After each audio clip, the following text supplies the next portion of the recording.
Okay, guys, I'm going to be talking about my review of Daredevil season 3. So, what do I think about it? I think it's a very focused season. It doesn't really meander around different plot lines. It's one central plot line throughout, with a bunch of characters in between that you care for, that have motivations that you kind of learn about, and it kind of has a character study of each one, whether you're talking about a Dean or Agent Nadeem, or again Karen Foggy, and of course Matt. But mainly it's focused on the villains, and most importantly Wilson Fisk, because he in this series of seasons, this whole show has just been so central to all these characters, and he's kind of like the mastermind. And you see that. You believe that he can do all these things because you see it over time. He doesn't just get out of prison and becomes the mastermind of everything. No, there's steps. And you see it through all 3 seasons, and it just builds up to this season, which is just so focused on that idea of Wilson Fisk getting out of jail, Wilson Fisk getting his own FBI, getting his FBI under his control, getting Vanessa back, being able to take down, Daredevil, and that all those stuff just feels so important and so impactful throughout this whole season. It's so focused on that, and yet they're so focused on Wilson Fisk, and who's an amazing villain, and yet they still have time to introduce Agent Poindexter, and it doesn't feel like this is a side plot line because they have ways that they can connect the two together. They're not just like, hey, we have Fisk, but we have enough time to introduce a new villain. No, it's a new villain, but yet it's still controlled over Fisk until he realizes what is really happening, and then he becomes his own villain. But even under Fisk's control, he still is this really cool villain in a sense where he's not just a minion of Kingpin. Because as you go along, you realize that might be the case, but you realize he really isn't. Especially when he has a troubled past, a past where you can really feel for him and really understand where he's coming from. Because they could have just made him a psychopath and just made him kill people for fun. But they gave a reason not reason to kill, because there's no real good reason to kill someone, but a reason that he would go to those extents, a reason to do the certain things after this event happens, after this event. And it's cool seeing his past through the eyes of Wilson Fisk, reading through his backstory, I guess. That's not through his profiles. That was really cool. So it was just really cool seeing him evolve from just an agent to Bullseye.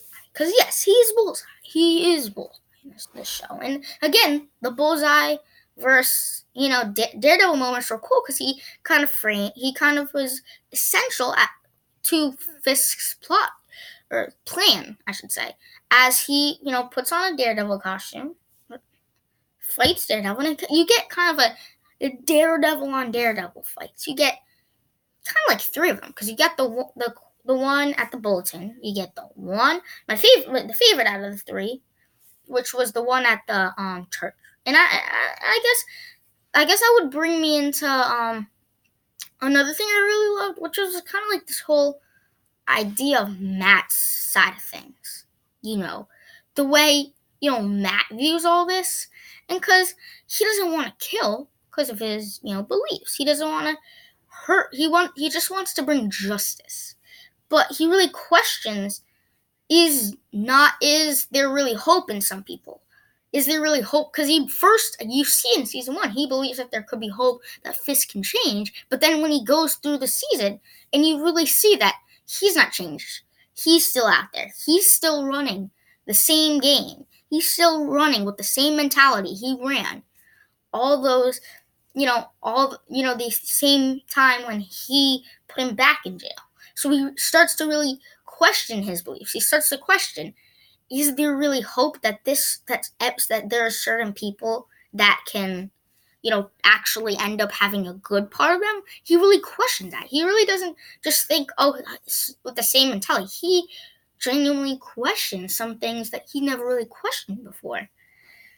Yep, and you see that struggle as when is it good to draw the line? When is it good to kind of leash out? And you see that throughout the season as he comes so close to breaking his moral code.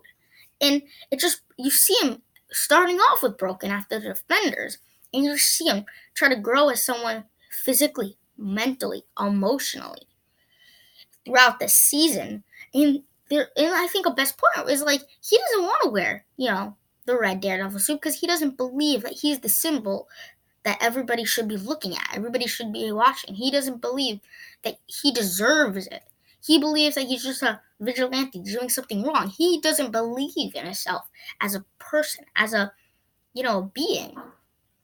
And I guess the church is really symbolism of him trying to really the people who were like guiding him through his type of therapists with his type of struggles. And that was really cool, which just brings me back into the church fight, which it means a lot to him because it's fighting in the one thing that keeps him calm, in the one place that keeps him not happy, but because that's another thing, is he just doesn't really feel satisfied until you see it. That's why it's so amazing, that final fight, when he just look of not necessarily looking satisfied, especially until like the very end, his last scene in season 3. But when he fights Kingpin at the very end of season 3, you just see not necessarily this thing of satisfaction, but you see that sort of frustration lifting off as he knows that Fisk has lost, that there's no way that he could have won Fisk. And I think that was powerful. That the whole empowerment of seeing, Matt's journey to this moment, to seeing him actually win.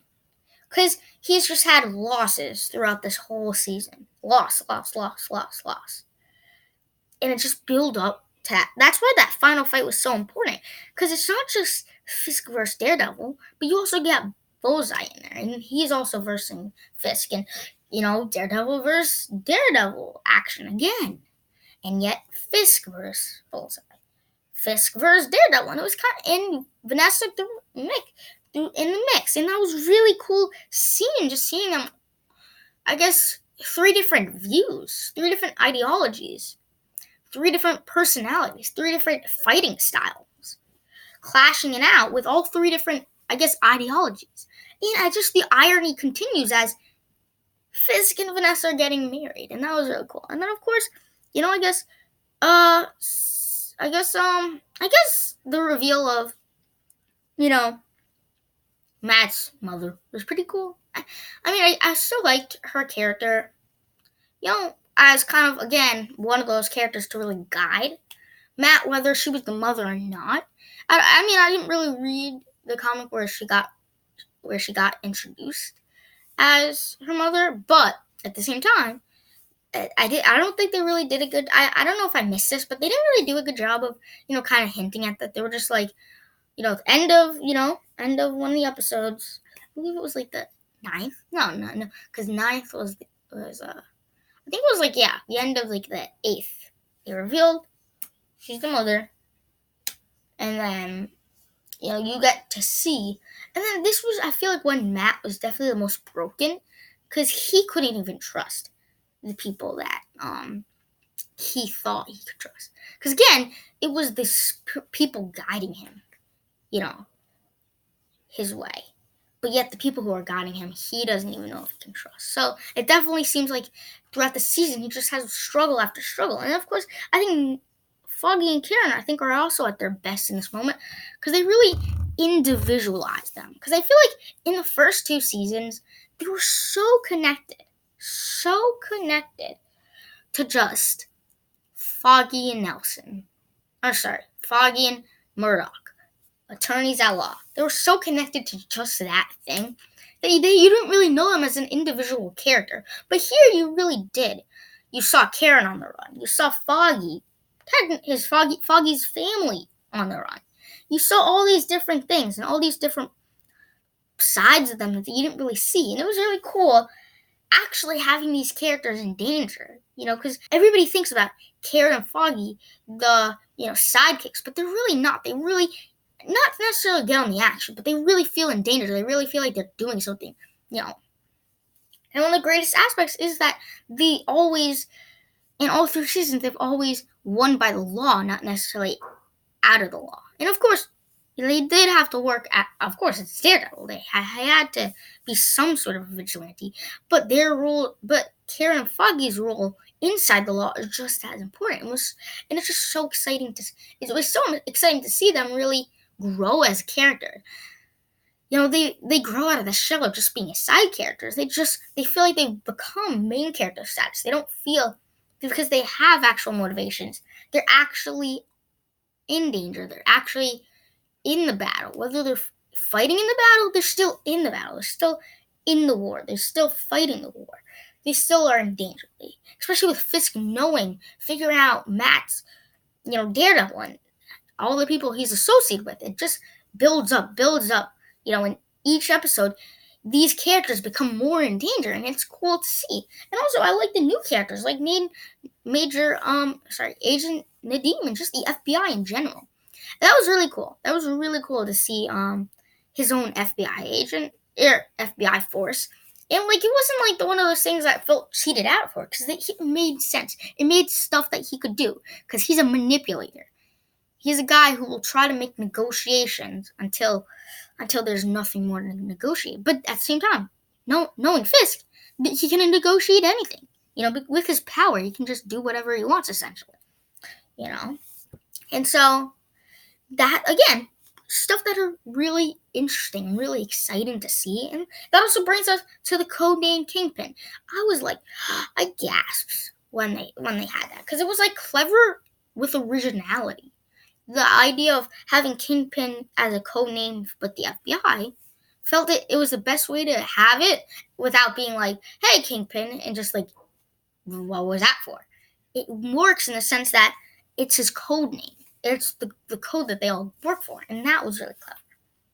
Again, Poindexter was a really cool character. Fisk, really cool. Again, Matt had so much to do there. And again, I haven't really touched on this, but Agent Nadeem was really cool. Or not really cool. It was really exciting to see kind of someone else take charge, another hero thrown in the mix. Because I feel like Daredevil's always been the hero that you've looked at. So we haven't really had any other side characters that I think have really gotten the action.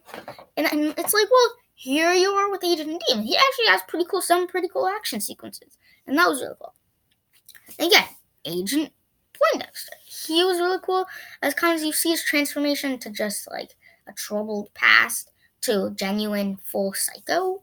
That was really cool. And of course, the action scene. We gotta talk about the action. The choreography was to its best. Definitely the best choreography from any Marvel Netflix show, and with good reason. Good reason, because it's because of kind of all the things you can do with the type of characters that they have in this universe. Between Daredevil's acrobatics, and he wasn't as acrobatic, which makes sense because he just came out from being broken. And I didn't really care for the acrobatic. I like him really using his senses that he was given because he was blind to its full max. So that was really cool. But also, and again, also saying the characters that they crafted. Again, how Fisk fights is just so unique. How he just grabs people because he's such a brute force. He could just grab people by the neck and just throw them, and just he could just pinch someone once and they die because he's just so brute, so strong. But his times when he gets in the action is just so unique, as he does different things that are just so unique to him. And of course, Poindexter was so amazing because it's like Bullseye, and with a character like Bullseye who can pretty much never miss if he gets a clear target. It's just so exciting to see, because when he's in the fight, you just think everybody's in danger, which is true. You see Father Lantom die. You see all these things from his hand, from Bullseye's doing. And again, Daredevil versus Bullseye's action sequence is so amazing because they feel so evenly matched. Except Bullseye definitely seems the upper hand because he can throw things, he can hit things, he can do everything. So it was really cool to see the action sequence. Again, the final fight, I've talked about this. Amazing. And of course, just all the characters and the story.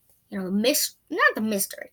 Because this one's not really a mystery one. It just bring the truth to justice. Because they're not really mysteries. They're like, the truth, but it's bringing truth to light. And it was really cool seeing how they did it. Seeing, unsolving, I guess, yeah, part of it, mystery of who's behind this when they figure out Fisk is. You see, again, Matt's struggle. And that was really cool as you see the different developments from all the characters. So this season was one of the greatest seasons of television I've ever seen. It was just so crafted, so good. Between the characters, between the plot, between the storyline, that's just so focused on how Fisk gains control of everything. It just seems so clever, but yet so obvious that they have to do it. But how they did the steps, the characters, the plot, the action. It doesn't feel like a cheap show because it's not. It does the best with what it has, and the choreography is so good. And just seeing Daredevil in the action, seeing not just Matt, but Daredevil's struggle with the law. Daredevil, because it's kind of ironic. He's a lawyer, but at the same time, he's a vigilante. Two definitely different things, and how he can, at the end of the day, be the good guy, win through the law and through being a vigilante. It's just cool to see. And again, Foggy, Karen, amazing characters who really shine as they're really brought into the spotlight as Daredevil's associates, and as not just Daredevil, but Matt Murdock. Is haunted down. Just feels like these characters are always in danger, and every second of the show counts. And it's really exciting to see. So stay tuned for more videos coming right at you.